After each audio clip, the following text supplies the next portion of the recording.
കേട്ടോ നമ്മളെ ക്യാരറ്റും പപ്പായയും നമ്മൾ ചേർത്ത് കൊടുത്തിരുന്ന തേനും അതേപോലെ തന്നെ പഞ്ചസാരയും എല്ലാം ഒന്ന് ബ്ലെൻഡ് ചെയ്തിട്ട് വന്നിട്ടുണ്ട് കേട്ടോ. ഇനി നമുക്കിതിലേക്ക് ഒരു 1-2 സ്കൂപ്പ് നമുക്കിതിലേക്ക് ഐസ്ക്രീം ചേർത്ത് കൊടുക്കാം. വാനില ഐസ്ക്രീം ചേർത്ത് കൊടുക്കാം കേട്ടോ. ഞാനിതാ ഇതിലേക്ക് ഒരു സ്കൂപ്പ് വാനില ഐസ്ക്രീം ചേർത്ത് കൊടുക്കുന്നുണ്ട് കേട്ടോ. ഇനി നമുക്കിതിലേക്ക് ഒരു 1/2 ലിറ്റർ പാലും കൂടെ നമുക്കിതിലേക്ക് ചേർത്ത് കൊടുക്കാം. നന്നായി തണുപ്പിച്ചെടുത്ത പാലാണ് കേട്ടോ ഇത്. ഞാനിത് ഇതിലേക്ക് ചേർത്ത് കൊടുക്കുന്നുണ്ട് കേട്ടോ. നന്നായിട്ട് തണുപ്പിച്ചെടുത്ത പാല് തന്നെ ഇതിലേക്ക് എടുക്കാനായിട്ട് ശ്രമിക്കുക കേട്ടോ. ഞാനിവിടെ ആദ്യം കുറച്ച് പാല് ചേർത്ത് കൊടുത്തിട്ടുണ്ട്. ഇനി നമുക്കിതൊന്ന് ബ്ലെൻഡ് ചെയ്തിട്ട് വരാം. അതിനുശേഷം കുറച്ച് ഒഴിച്ച് കൊടുത്തിട്ട് ബ്ലെൻഡ് ചെയ്തിട്ട് എടുക്കാം കേട്ടോ. അങ്ങനെ നമ്മളിത് ഒന്ന് ബ്ലെൻഡ് ചെയ്തിട്ട് വന്നിട്ട് ഇനി നമുക്കിതിലേക്ക് ബാക്കിയുള്ള പാലും കൂടെ നമുക്കിതിലേക്ക് കുറച്ചായിട്ട് ചേർത്ത് കൊടുത്തിട്ട് ബ്ലെൻഡ് ചെയ്തിട്ട് എടുക്കുക. നമുക്ക് ഇതിൽ നിന്നും കുറച്ച് നമ്മുടെ ഒരു പാത്രത്തിലേക്ക് മാറ്റി കൊടുക്കാം കേട്ടോ. അതിനുശേഷം ഇതിലേക്ക് വീണ്ടും കുറച്ചുകൂടെ നമ്മൾ എടുത്തു വെച്ചിരുന്ന പാലിൻ്റെ ബാക്കി കൂടെ ഉണ്ട്, അതും കൂടെ ചേർത്ത് കൊടുത്തിട്ട് ഒന്നുകൂടെ ഒന്ന് ബ്ലെൻഡ് ചെയ്തിട്ട് എടുത്തിട്ട് വരാം കേട്ടോ. ഞാനിതാ ഇതിൽ നിന്നും കുറച്ച് ഒരു പാത്രത്തിലേക്ക് മാറ്റി കൊടുത്തിട്ടുണ്ട് കേട്ടോ.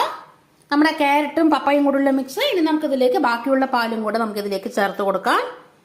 നമ്മളിവിടെ എടുത്തത് 1/2 ലിറ്റർ പാലാണ് കേട്ടോ. ഒരു പാക്കറ്റ് തണുത്ത പാലാണ് ഇവിടെ എടുത്തത്. ഇത് കുറച്ചായിട്ട് ചേർത്ത് കൊടുത്തിട്ട് നന്നായിട്ട് ബ്ലെൻഡ് ചെയ്തിട്ട് എടുത്തിട്ട് വരാം കേട്ടോ.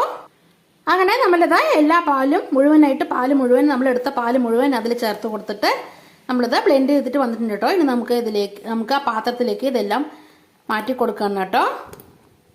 നമ്മളിവിടെ 1/2 ലിറ്റർ പാലാണ് എടുത്തത്. അതെല്ലാം നമ്മളിതിലേക്ക് മിക്സി ജാറിലേക്ക് ചേർത്ത് കൊടുത്തിട്ട് നന്നായിട്ട് അടിച്ചെടുത്തിട്ട് വന്നിട്ട് ഇത് പാത്രത്തിലേക്ക് മാറ്റി കൊടുത്തിട്ടുണ്ട് കേട്ടോ. അങ്ങനെ ഞാനിത് അതിലേക്ക് കുറച്ചുകൂടെ ഒരു 4 ടേബിൾ സ്പൂൺ തേനും കൂടെ ചേർത്ത് കൊടുക്കുകയാണ് കേട്ടോ. നമ്മൾ അടിച്ചെടുത്തിട്ടുള്ള മിക്സിയിലേക്ക് ക്യാരറ്റും പപ്പായും മിക്സിയിലേക്ക് ഇനി നമുക്കിതെല്ലാം കൂടെ നന്നായിട്ടൊന്ന് മിക്സ് ചെയ്തെടുക്കുക. നിങ്ങളുടെ കയ്യിൽ തേൻ ഇല്ലയെന്നുണ്ടെങ്കിൽ എല്ലാവരുടെ വീട്ടിലും തേൻ ഉണ്ടായി എന്ന് വരില്ല. അപ്പം അങ്ങനെയുള്ളവർക്ക് നമുക്ക് സാധാരണ ഷുഗർ മാത്രം ആഡ് ചെയ്ത് കൊടുത്താൽ മതി കേട്ടോ. തേൻ ഇല്ലാത്തവർക്ക് എല്ലാവരുടെ വീട്ടിലും തേൻ ഉണ്ടായി എന്ന് വരില്ല. അങ്ങനെയുള്ളവർക്ക് നമുക്ക് ഷുഗർ തന്നെ ആഡ് ചെയ്ത് കൊടുക്കാവുന്നതാണ്. മധുരത്തിനനുസരിച്ച് നിങ്ങൾക്ക് ഷുഗർ ആഡ് ചെയ്ത് കൊടുക്കാവുന്നതാണ് കേട്ടോ, തേൻ ഇല്ലാത്തവർക്ക്.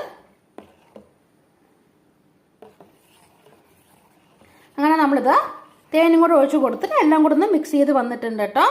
മിക്സ് ചെയ്തെടുത്തിട്ടുണ്ട് കേട്ടോ. ഇനി നമുക്കിതൊന്ന് വേണമെങ്കിൽ ഒന്ന് ഫ്രിഡ്ജിൽ വെച്ചിട്ട് നന്നായിട്ട് തണുപ്പിച്ചെടുത്ത ശേഷം ഫ്രീസറിൽ ഒരു 1/2 അവർ ഫ്രീസറിൽ വെച്ചാൽ നന്നായിട്ട് തണുത്ത് വരും. തണുത്ത് വന്നതിന് ശേഷം നമുക്ക് ഈ ഡ്രൈ ഫ്രൂട്ട്സുകളെല്ലാം ഇതിലേക്ക് ഇട്ട് കൊടുത്തിട്ട് നന്നായിട്ടൊന്ന് മിക്സ് ചെയ്തെടുക്കുക. അതിന് ശേഷം നമുക്ക് സെർവ് ചെയ്യാവുന്നതാണ് കേട്ടോ ഗ്ലാസ്സിലേക്ക്. അങ്ങനെ ചെയ്ത് കൊടുത്താൽ നമ്മുടെ കണ്ണൂർ കോക്ടെയിൽ ഇവിടെ റെഡി ആയിട്ടുണ്ടാവും കേട്ടോ. കണ്ണൂർ സ്പെഷ്യൽ കണ്ണൂർ കോക്ടെയിൽ കണ്ണൂർ ഭാഗത്തൊക്കെ ഭയങ്കര ഫേമസ് ആയിട്ടുള്ള ഒരു ഐറ്റമാണ് കേട്ടോ ഇത്. സ്മൂത്തിയാണ് കേട്ടോ ഇത്. ക്യാരറ്റും പപ്പായും കൊണ്ടുള്ള സ്മൂത്തി. ഞാൻ പറഞ്ഞതുപോലെ ഹണി, അതായത് തേന് വീട്ടിലില്ലാത്തവർക്ക് സാധാരണ വീട്ടിലുള്ള ഷുഗർ മാത്രം ആഡ് ചെയ്ത് കൊടുത്താൽ മതി കേട്ടോ. നിങ്ങളുടെ മധുരത്തിനനുസരിച്ചിട്ട് എത്രയാണോ നിങ്ങൾക്ക് മധുരം ആവശ്യമുണ്ടത് അത്രയും ആവശ്യത്തിന് നമുക്ക് ഷുഗർ ഇത് മാത്രം ആഡ് ചെയ്ത് കൊടുത്താൽ മതി കേട്ടോ, തേനില്ലാത്തവർക്ക്. അങ്ങനെ ഞാൻ എല്ലാം കൂടെ മിക്സ് ചെയ്തെടുത്തിട്ടുണ്ട് കേട്ടോ. ഇനി ഞാനിത് ഒരു 1/2 മണിക്കൂർ അടച്ചിട്ട് ഫ്രീസറിൽ വെക്കാനായിട്ട് പോവാണ് കേട്ടോ. 1/2 മണിക്കൂറിന് ശേഷം നമുക്കിത് എടുത്ത് നോക്കാം. എടുത്തിട്ട് നമുക്ക് ഡ്രൈ ഫ്രൂട്ട്സ് എല്ലാം ഇതിലേക്ക് ചേർത്ത് കൊടുക്കാവുന്നതാണ് കേട്ടോ. അപ്പോൾ അതാ ഒരു 1/2 മണിക്കൂർ നമുക്കിതൊന്ന് അടച്ചു വെച്ചിട്ട് ഫ്രീസറിൽ വെച്ചിട്ട് വരാം. അങ്ങനെ ഞാനിതാ നമ്മൾ അടിച്ചെടുത്ത ആ ക്യാരറ്റും പപ്പായ മിക്സ് ഒന്ന് ഫ്രീസറിൽ വെച്ചിട്ട് ഒരു 1/2 മണിക്കൂർ ഒന്ന് നന്നായിട്ട് തണുപ്പിച്ചെടുത്തിട്ട് വന്നിട്ടുണ്ട് കേട്ടോ. ഇനി നമുക്കിതിലേക്ക് നമ്മുടെ ഈ ബാക്കിയുള്ള ഈ ഡ്രൈ ഫ്രൂട്ട്സുകളെല്ലാം നമുക്കിതിലേക്ക് ചേർത്ത് കൊടുക്കാവുന്നതാണ് കേട്ടോ. ഞാനിവിടെ കുറച്ച് കോൺഫ്ലേക്സ് ചേർത്ത് കൊടുക്കുന്നുണ്ട് കേട്ടോ. ഞാനതിന് കുറച്ച് കോൺഫ്ലേക്സ് ഇതിലേക്ക് ചേർത്ത് കൊടുത്തിട്ടുണ്ട്. ഒരു 2 ടേബിൾ സ്പൂൺ മാത്രം ഞാനിത് മാറ്റി വെക്കുന്നുണ്ട് കേട്ടോ. പിന്നെ ഞാനിത് കുറച്ച് കാഷ്യൂ നട്ട്സും കൂടെ ചേർത്ത് കൊടുക്കുകയാണ് കേട്ടോ. കാഷ്യൂ നട്ട്സും കൂടെ ചേർത്ത് കൊടുത്തിട്ടുണ്ട് കേട്ടോ. ഇനി ഞാനിത് പോമഗ്രാനൈറ്റ് ചേർത്ത് കൊടുക്കുകയാണ്.